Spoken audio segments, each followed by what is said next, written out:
Yo, yo, yo, yo, yo, yo, yo, yo. What's good with it, man? It's the homie MACK. Each one, teach one. Peace and love, music, art, culture, knowledge, reporting live from the Dogon. This is another session of MACK Minutes. You know what it is, MACK Minutes. This will be entitled, My Argument for Why Wu-Tang Clan's 36 Chambers is the best East Coast hip hop album ever. This is all inclusive. This is over Illmatic. This is over Reasonable Doubt. This is over G-Rap, his catalog, Rakim, his catalog, Nicki Minaj, her catalog. Like I think 36 Chambers is the best East Coast hip hop album ever. Now, this is all anecdotal, strictly my opinion, my perspective. I'm an 80s baby. I just feel like, 36 Chambers was very true to New York. Oh, this is also overrated to die over Biggie's catalog, all things considered. Yeah, 36 Chambers, I got it on vinyl.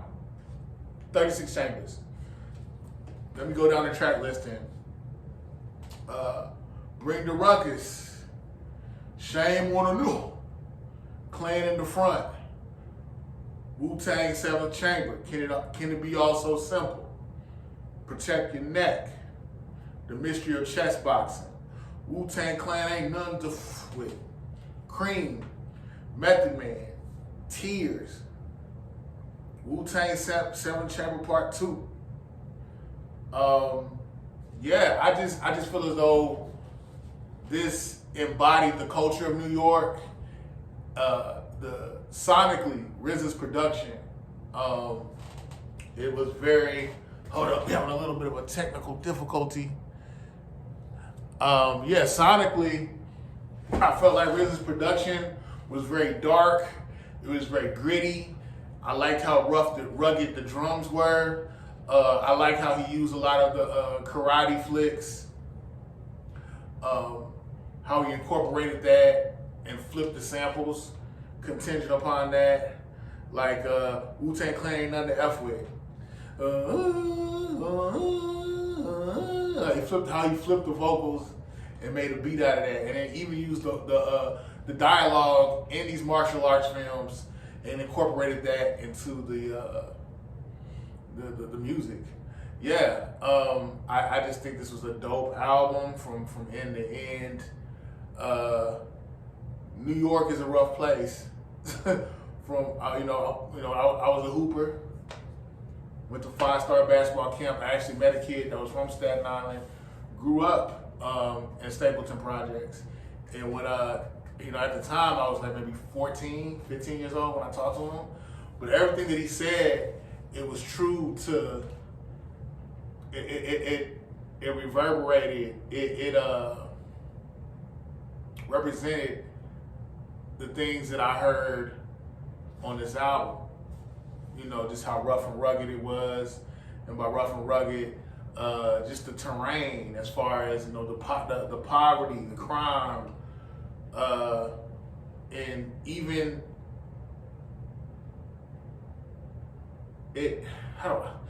ultimately, it was very dark and ominous.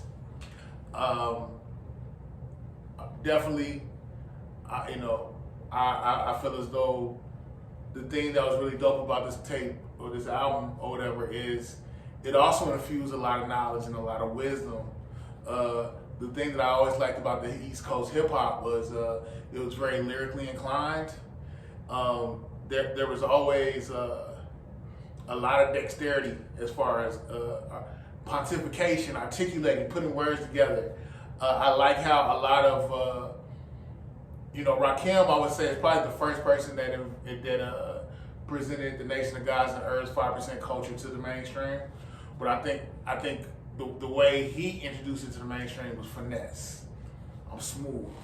But I feel like the way that on 36 Chambers, the incarnation, the representation that was shown of the Nation of Gods and Earth, it was, through Wu-Tang on this album, it was more rugged. It was more rugged. The wisdom was there, the knowledge was there, the math was there, the science is there, but it was just more rugged in this presentation. Shout out to Ghostface Killer, shout out to Raekwon, shout out to Inspector Deck, Jizza, RZA, the whole Wu La Familia. You got Master Killer. Shout out to Nas, the 9th member of the Wu-Tang. Or was it the 9th or the 10th? He's the 10th member of the Wu-Tang, supposedly, in theory. Shout out to Capadonna. I just, my favorite track on here, like, I just feel like from top to bottom, this album had anthems. Cream was an anthem. Method Man was an anthem. Probably more so Cream was an anthem. Method Man was just a hard track. The song Tears, it gave me the rugged realities of New York. Bring the Ruckus, like, Can It Be All So Simple? That was a hard single. I think this album, it was smooth, but in a rugged way, if that makes sense.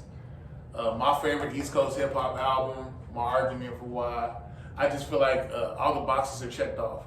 You got anthems, you have classic material, you have stadium music. The first time I saw Wu-Tang Clan perform live was it was in LA at what was it? At the Forum in Inglewood. I just feel like this album set the standard. Without this, you don't get your West Side Guns, you don't get your Griseldas, you don't get even your Clips, your Pusha T's, your Malice, or No Malice as he calls himself now. I feel like this album resonates through time. Probably more so, you gotta have stuff for the ladies.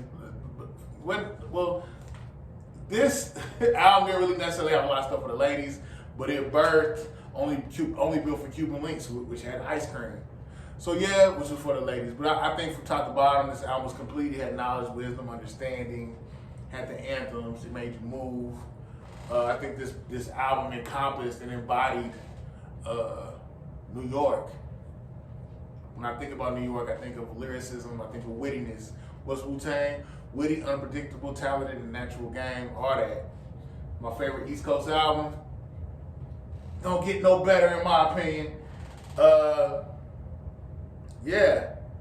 mean, the whole dynamics were there. I think honestly, Wu-Tang Clan is probably the best hip hop group of all time. Not duo, group. But it's the homie MACK, man. I didn't get to catch the NY State of Mind tour. I know Nas and Wu-Tang, they went on tour this year. Unfortunately, I was not able to see it.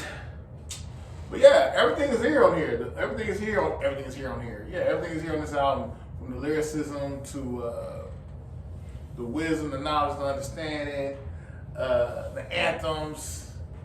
Very engaging album. It's beautiful in an ugly way, if that makes sense. Signing out from the Dogon. It's the homie MACK. Thumbs up, give me the likes. Thumbs up, give me the likes. Like, share, comment, subscribe. Subscribe to the YouTube channel.